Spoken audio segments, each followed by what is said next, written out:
Welcome to Chat Cinema. Today I'm speaking to filmmaker Kristian R. director of the documentary film God Said Give 'Em Drum Machines, a documentary about the rise of techno music. Right now, Kristian is in Los Angeles, so we're going to get started with the questions. Okay, Kristian, tell me exactly, because for those of us who thought techno music came from Europe, please give us a background on techno music. Well, man, I again thank you for having me. I'm glad I get the opportunity to come on your show and talk about my film and to really like get to the point. Man, I only knew this music as music that came from Detroit, and as early as 1981 with songs like Alleys of Your Mind. In 1983, there was Clear. Then there was R9. All of these songs by Cybertron, which is Juan Atkins, Rick Davis, and a gentleman by the name of John Housley. But these guys were kind of the early innovators of what we call kind of like the Detroit electric sound. And early on, it's like Detroit dance music. They were kind of one of the early groups. There was another group called Charivari that also had a record during this time. But it wasn't until 1984 that Cybertron made a record called Techno City. And it was the first time like this music had been like connected to a location.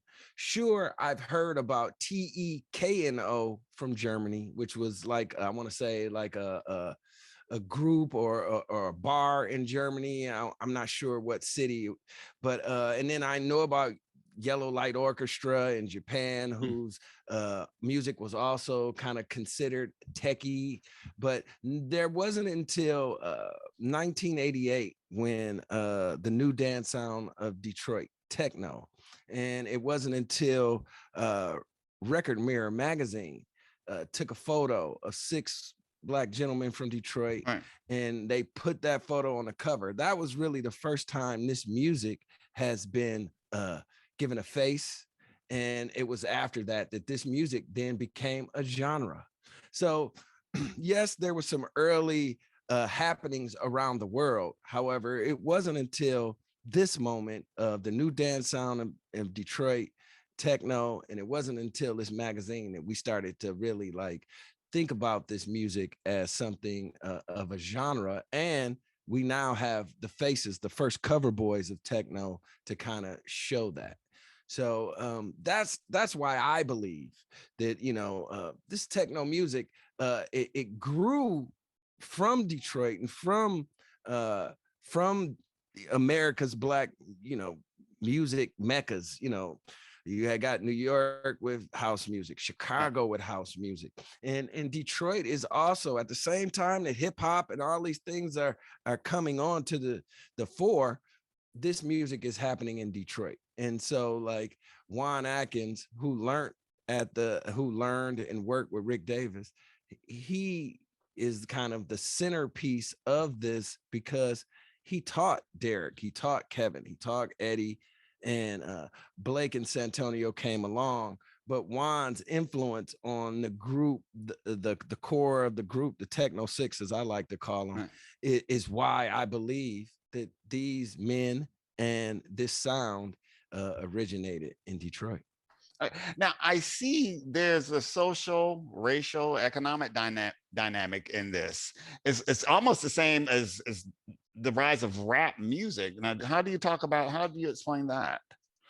I mean, it's all happening at the same time. If you think of songs like Planet Rock, Alleys of Your Mind, and Clear go hand in hand, like R9, like these records go hand in hand with what's happening on the West Coast with Egyptian Lover. It's happening in the South with Pretty Tony out of Miami, which is the birth of freestyle, So like, and also that's coming up the coast too, to the Bronx and Brooklyn and Manhattan. You have all of that kind of swirling around. And then as you have the birth of hip hop, these songs done by Juan Atkins and done by Cybertron become kind of like the baseline of electro and things of that nature. But again, it was 1988 where all of this kind of like perfect storm comes together when Neil Rushton, a record entrepreneur from London, meets Derek May, and that conversation turns into, what becomes like one of the first groundbreaking records from Right. Detroit that kind of sets this music and sets this genre into motion, you know. Well, let me ask you. Okay, Future Shock. I Mm. asked you this question. Future Shock was referenced, and I think of techno. When you go to Ibiza and dance, but Mhm. Future Shock was a big influence on techno music. I mean, I Oh read yeah. Future Shock when I was young, but I couldn't believe Future Shock had such a big impact on this music scene, on I this mean, this type of music. and then these guys, like, it's funny because not only did it have an impact, but these guys, it pushed them into areas where they had like a techno speak dictionary. They used to Oh, call each other like names like Sprite and Grandmaster and all of this kind of language around how they were seeing themselves manifesting in the future. The name Metroplex, which is Juan's label, that was kind of how he saw internet cafes, what we call internet cafes. But that Metroplex to him was a nexus of communication with people all over the world. mhm. And I think one of the things that Future Shock allowed these guys to do was to see beyond their borders and see beyond just what was in front of them.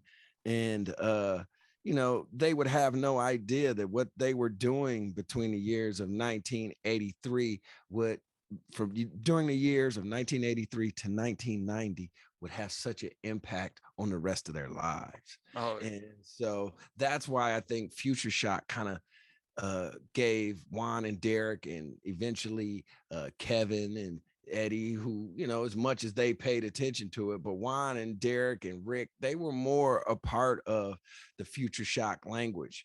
And I think that kind of influence allowed them to see, that they could someday be in these other locations, playing music. So I think it was just something that allowed them to see beyond the Detroit party scene and Detroit in general at that time. let me ask you something. Why did you pick this particular subject matter then? I mean, I see your work. You've done work on music, but why techno music? I mean, did you just hear a song and say, boom, I want to do a documentary on techno music? Or was it something that always interested you?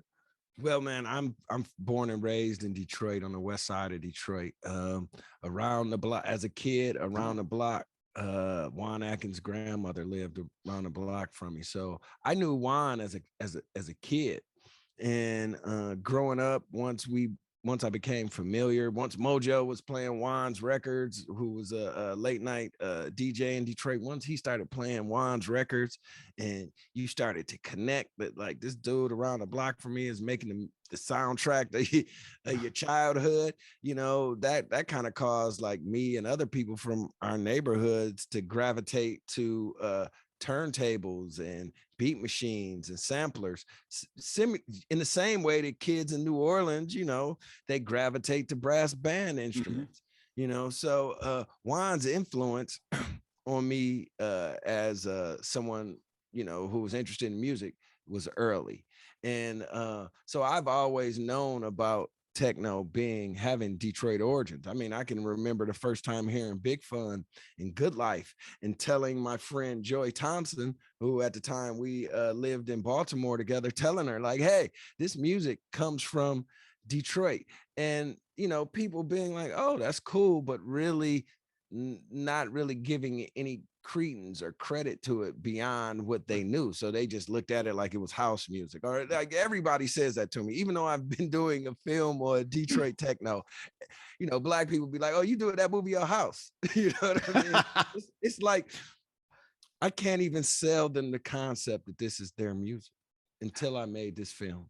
And Like I said before, I thought techno music was from London or Germany. I was quite shocked when they said it's from Detroit. Okay. and then no, I can explain some of that too, like, that why people think that, because really it wasn't until like the mid to late 90s that the world kind of like caught on to it. Right. And really as early as like other scenes in the States started to pick up on techno around 91. So you had scenes in New York, Dallas, San Francisco, Los Angeles.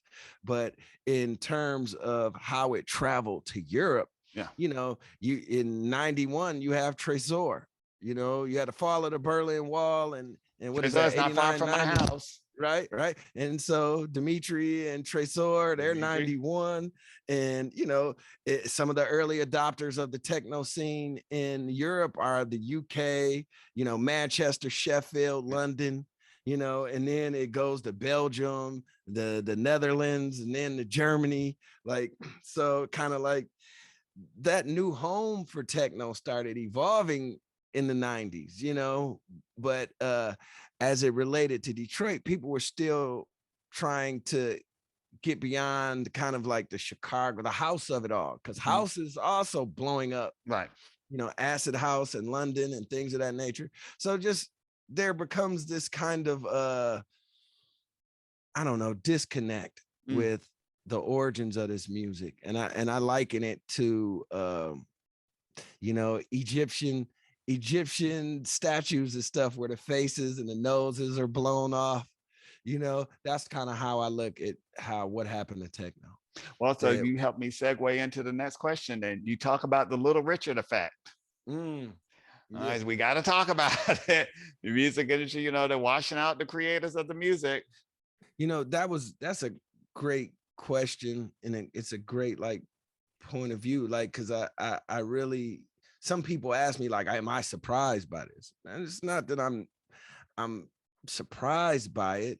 It's that the Little Richard kind of Pat Boone effect that we kind of talk about in the film is very similar to just how you see you know, like a Juan Atkins, or how you would see even a Blake Baxter to a Calvin Harris, you know, or you would see a Juan Atkins to a David Guetta. Like, I mean, calling David Guetta the godfather of dance music, I mean, it's rather it's, you know, just to people Who like calls him myself. that? I mean, I have nothing against David. I like his music, no, but I'm not going to call yeah, him the but no, godfather of techno. I mean, no, they don't call him the guy. They call him the godfather of dance music. Like some of the articles and some American publications, this you sounds know. very familiar to me. Yeah. They, in a lot of it's a way to kind of just wipe out just a whole, like when they do that, you wipe out a whole like a whole history. It's kind of like you pave over a whole history. And again, like I liken it to Egyptian statues and the kind of how Egyptian history is done, where, you know, kind of the Romans, what do you say? The Romans went in and blew off all the faces. You know, then you just have these kind of sphinx, but you don't know what they actually look like.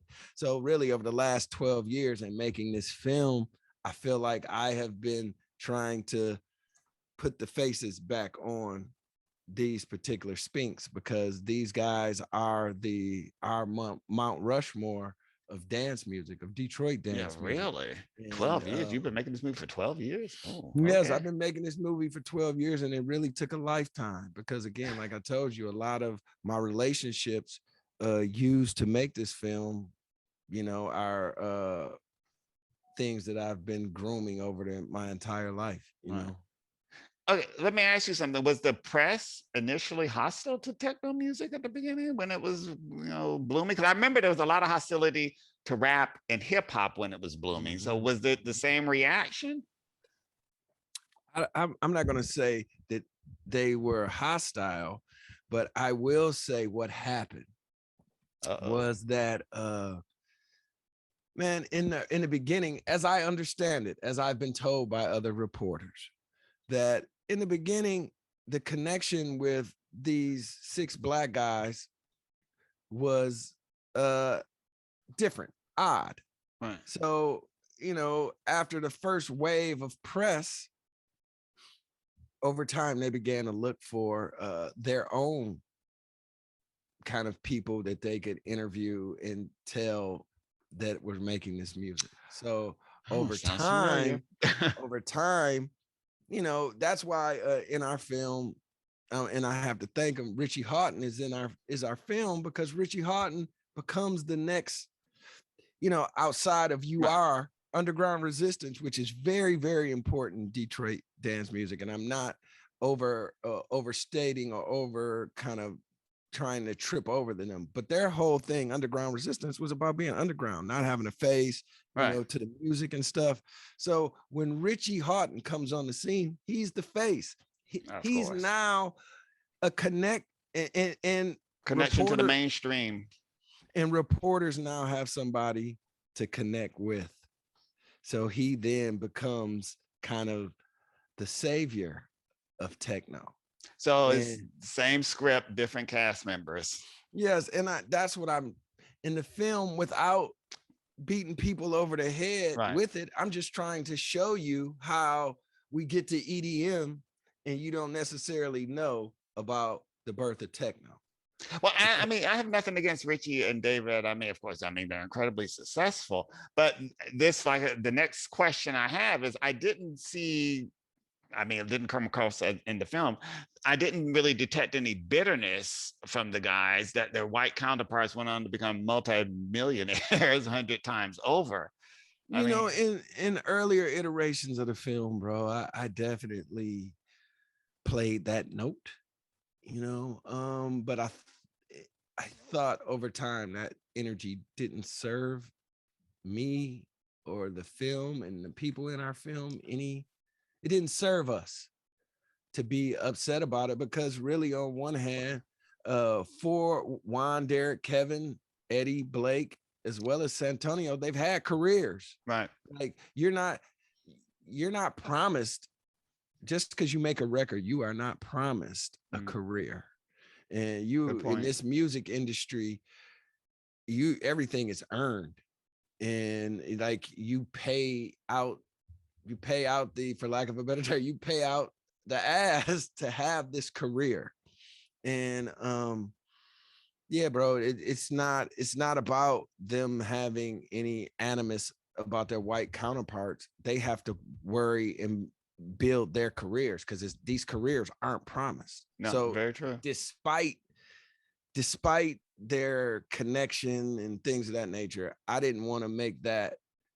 And like I said, in early parts of the film, in early edits, I was leaning on that. But the more I learned about the history of this music, and I learned that this is not the best, this energy won't serve me in a broader context. And are the guys still working? Are they still DJing and producing music? Kevin is just did off Sonar, just did Sonar this past weekend. I'm sure he'll be in Ibiza very soon. I do know Seth Troxler, who's also in the film, he's in Ibiza every weekend. You know, Juan, I mean, Eddie is still doing shows. Blake is still doing shows. Blake Baxter performed at our Tribeca premiere along with Inner City, Kevin's band. And Blake had an amazing performance, an amazing set. And so, yeah, Santonio is doing a lot of radio shows and things of that nature. Derek is getting back out there, despite kind of the issues he's dealing with. But so, I mean, all of these guys are still integral parts to the broader dance music culture, and they're still very important to Detroit dance music. Well, I think they're important to music in general. Yes, just yes, without Detroit, question. but for the whole country. I mean, let me just say this, like, bro, every weekend for the last like 40 years, these guys have flown all over the world to administer this dance music to dance floors all over. Are you kidding? So yeah, so they've had some of them have had amazing careers. So again, that energy of we used to say, black people don't even know that black people have anything to do with this music. And instead of leaning on that, I just showed you. Instead of having these guys say that type of stuff, I just we did our best. Jennifer Washington, my partner on the film, all the other producers and editors. We had Doug Blush, who worked with the film 20 Feet from Stardom. It won an Academy Award. He came in and helped us write. A gentleman by the name of Charles Little, who's an amazing editor, came in and helped me for a minute to get this thing into a place that I could carry it over the goal line. Like, so there was a lot of people at one point in time, a gentleman by the name of Malcolm Spellman, who went on to do Falcon and the Snowman.